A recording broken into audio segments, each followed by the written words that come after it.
Now, see in this numerical, the angle of minimum deviation for prism of angle pi upon 3 is pi by 6.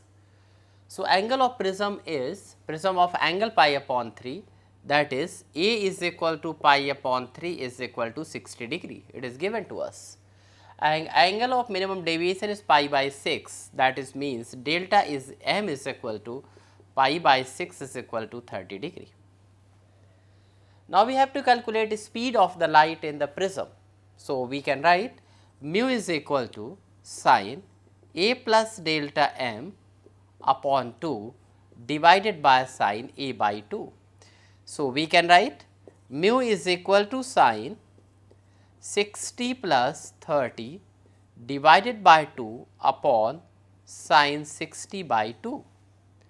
So, here that can be written sin 45 divided by sin 30, and it is here mu is equal to 1 upon root 2 divided by 1 upon 2, that is 2 upon root 2. But also we know it mu is equal to c upon v also. So, we can write here mu is equal to c upon v.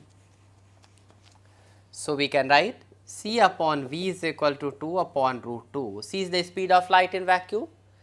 So, we can take v is equal to c into root 2 divided by 2, and now c is here 3 into 10 raised to power 8 into root 2, that is 1.414 divided by 2 here, and when we solve it we can get 2.12 into 10 raised to power 8 meter per second. So, this is the speed of light in material of the prism.